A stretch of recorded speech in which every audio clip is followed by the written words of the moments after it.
আজকে এখানে দাঁড়িয়ে এই সব তরুণদের সামনে দাঁড়িয়ে কথা বলতে পারে ভালো লাগছে, মনে হচ্ছে আবু সাইদের মতো বুকটা বাড়িয়ে দিয়ে দাঁড়িয়ে থাকে।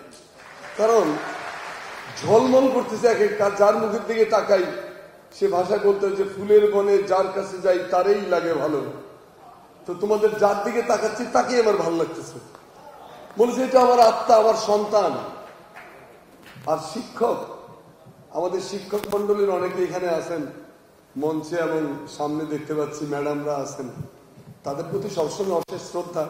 কারণ এই শিক্ষকরাই তো আমাদের মতো দুই চারটারে মানুষ করতে পেরেছে যে বিপ্লব কোনো ডিনার পার্টি না, গণ অভ্যুত্থান কোনো ডিনার পার্টি। মাও সেতুং বলেছেন যে ডিনার পার্টি নয়, এটা হলো একটা বিরাজমান সহিংস কায়েমি স্বার্থবাদী সমাজ ব্যবস্থাকে উৎপাটন করা এবং সেই উৎপাটন করে নতুন জীবন ব্যবস্থা প্রবর্তন করা।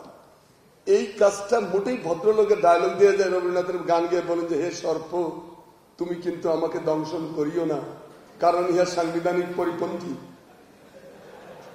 সাপে আপনারা কামড়াইতেছে, আপনি রবীন্দ্রসঙ্গীত শোনাচ্ছেন, কাজ হবে?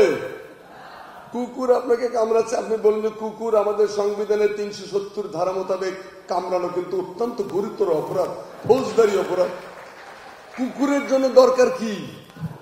মুগুর। সাপের জন্য দরকার যেটা সেটা ব্যবহার করতে হবে। এইটার নাম হলো বিপ্লব। ভদ্রলোকদের বিপ্লব হয়নি পৃথিবীর কোথাও।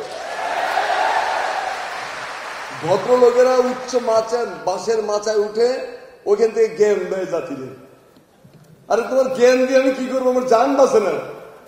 আমাকে উৎখাত করতে পারে ফ্যাসিবাদ, একটা হিংস্র মানবতাবাদী, মানবতা বিরোধী, দেশদ্রোহী, জাতিঘাতী একটা তাবেদার রাষ্ট্র ব্যবস্থাকে উৎপাদন করবো। তোমার ভদ্রলোক এখানে কাছে ইট মারার লোক লাগবে, আমার এখানে পাথর মারার লোক লাগবে, লাঠি ধরার লোক লাগবে। সেই কাজটা তো আমাদের ছেলেরা করেছে। এখন আমাদের বিপ্লবীদের ব্যাপারে বুদ্ধিজীবীদের জায়গা থেকে ইদানিং দেখি বিভিন্ন সোশ্যাল মিডিয়াতে এবং বিভিন্ন মিডিয়াগুলো যেগুলো ঘাপটি মারা। বাংলাদেশের মিডিয়া পৃথিবীর সবচেয়ে দূষিততম মিডিয়া। এই মিডিয়াতে যারা সাংবাদিকতা করে এরা তো ভাই মানে চাকরি করে, তার তো পলিসি নিয়ন্ত্রণ করার ক্ষমতা নাই। মিডিয়া নিয়ন্ত্রণ করে ভূমিদস্যুরা, জলদস্যুরা, ডাকাত, শেয়ার বাজারের মালিকরা, লুটেরা, ধর্ষণকারীরা। মিডিয়া নিয়ন্ত্রণ করে ধর্ষণকারীরা। মুনিয়া হত্যার বিচার কোনদিন পাইছেন? কিন্তু ওই পাপিষ্ঠ নরাধমদের প্রতিষ্ঠানে এখন আমাদের লোকদের যাতায়াত দেখবে রেগুলার। তো সেই জন্য আমাদের বুদ্ধিজীবীদের ব্যাপারে সাবধান থাকতে হবে। কারণ বাংলাদেশের বুদ্ধিজীবীরা যা বলে সেইটা যদি বাংলাদেশের মানুষ শুনতো তাহলে জীবনে কোনদিন মুক্তিযুদ্ধ হতো না। আর এখন বাংলাদেশের বুদ্ধিজীবীরা যা বলছে, ফরহাদ ভাইয়ের মতো সর্বজন শ্রদ্ধা ব্যক্তির আমি বুদ্ধিজীবী ধরি না। ফরহাদ ভাই হলো মানুষের অবতার। ফরহাদ ভাই হলো আমাদের আইকন, নীতি এবং ন্যায়ের পক্ষে আপোষহীন একটা কণ্ঠ।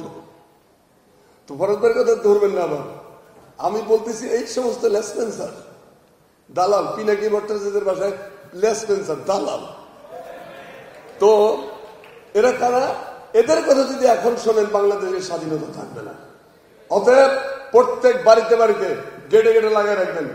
আগে থাকতো না কুকুর হইতে সাবধান, এখন লিখবেন বুদ্ধিজীবী হইতে সাবধান। কারণ এরা নিজেরা বিভ্রান্ত, অপরকে বিভ্রান্ত করে।